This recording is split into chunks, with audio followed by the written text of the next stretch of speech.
In this section of the course, we're going to be focused on the fundamentals of security. Now, before we can dive deep into any technical discussions around SQL injections or password cracking or securing your enterprise systems by configuring your firewalls, we need to first cover some basics that you simply must understand. Now, as a cybersecurity professional, you're going to find that it is really hard to ensure the security of your networks and systems. Now, this is hard not just because we have bad actors out there who are trying to hack into our networks and steal our confidential data, but also it's hard because we have internal threats too, like our end users, who often try to bypass our internal security controls as well. Why? Well, because there's always going to be a friction that exists between the security of the network and the usability or convenience of that network. Now, let me give you a quick example here so you can probably relate to it. Now, at your house, you probably have an internet connection from your cable provider, your phone company, or some third-party internet service provider. Regardless of which one you have, most of these companies send you a single device that contains the modem as well as a router inside of it that provides wireless access throughout your house so you can have a Wi-Fi access point there. Now, by default, the internet service provider will give you a preset password that's pretty long and complicated in most cases. On the front of my device, for example, the company has a sticker that says the name of the wireless network and the password, such as wireless network ATT142DFE, and a long, strong password of 3% 1WT ampersand exclamation 92 hashtag SXH.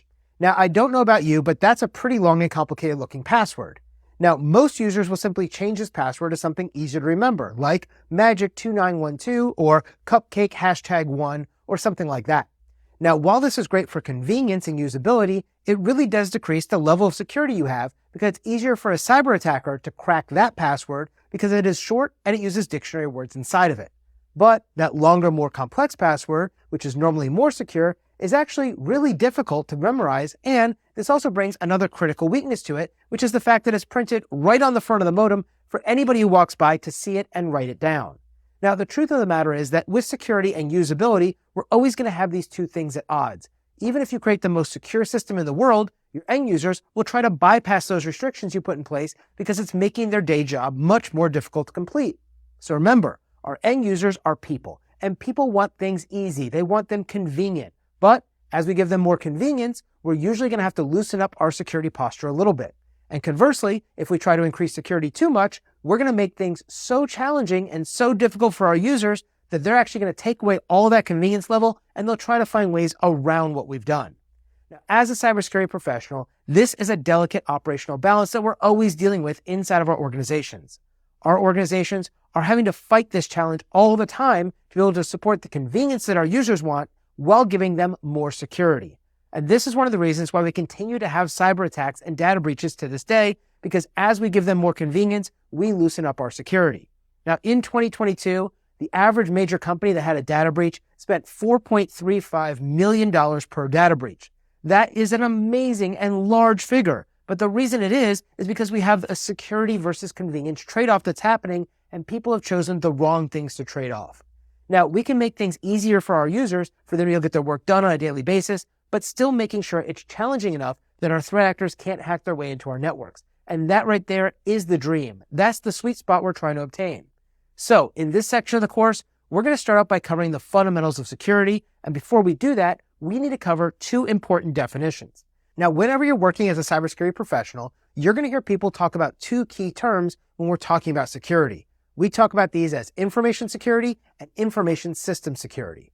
Now, it's important to know the difference because these are two different terms. Information security is the actor protecting the data and information from unauthorized access, unlawful modification and disruption, disclosure or corruption, and destruction. Simply put, when we talk about information security, we are talking about the data that the systems are holding, not the systems themselves. Now, on the other hand, we have information system security, which is the actor protecting the systems that hold and process our critical data. That can be a computer, a server, a network device, or even your smartphone. Remember, if somebody's talking about protecting the data itself, they are talking about information security. But if they're talking about the devices that hold the data, now we're talking about information system security. Now, in this section, we're going to be focused on Domain 1 and specifically Objectives 1.1 and 1.2. Objective 1.1 states that you must be able to compare and contrast various types of security controls, and Objective 1.2 states that you must be able to summarize fundamental security concepts. And this is what I was talking about when I mentioned that they don't always put the objectives in the right order, because the thing we need to learn first is actually Objective 1.2 before we can cover 1.1. And that's exactly what we're going to do in this section. So as we kick off this section, we're going to start with Objective 1.2, and we'll first start out by covering the CIA triad. Now, the CIA triad stands for confidentiality, integrity, and availability, and these are the three pillars of security.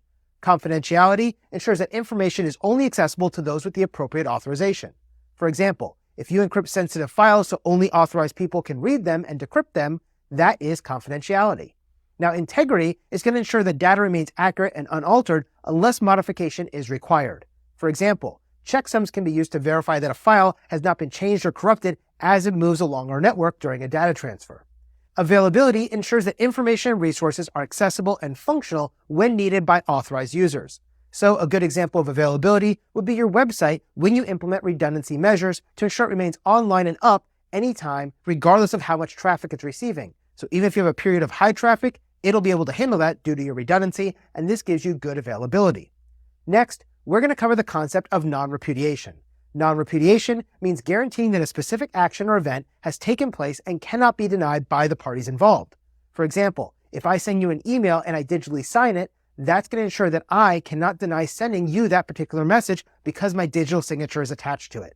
Now, in the old days, we as cybersecurity professionals always talked about the CIA triad. But in recent years, we have now added two new things to it, an N and an A, and that's non-repudiation and authentication. This essentially makes it a pentagon more so than a triad, because now we have CIANA, which is 5 letters, and a 5-sided shape is a pentagon. Now, with the introduction of this authentication into CIANA, we now move into this area of the triple A's of security, which we call authentication, authorization, and accounting. Now, authentication is the process of verifying the identity of a user or system. For example, when you try to log in to get to your email, your username and password is being checked against a stored version to confirm your identity. Now, once you've been authenticated based on your identity, we then move into authorization. And authorization determines what actions or resources an authenticated user has permissions to perform. For example, in a company database, you as an employee may have the authorization to view records, but you may not be authorized to actually edit them. So you have read permissions, but not write or edit permissions. Now, the third area we have is what's known as accounting. And accounting is the act of tracking your user activities and resource utilization. And typically we do this for auditing or billing purposes. So when you log into your computer, we're actually logging what you do. All those user activities on the network are being logged to be able to monitor them for unusual or unauthorized behavior. And that would be a good example of accounting. After that, we're going to cover the different security control categories and types.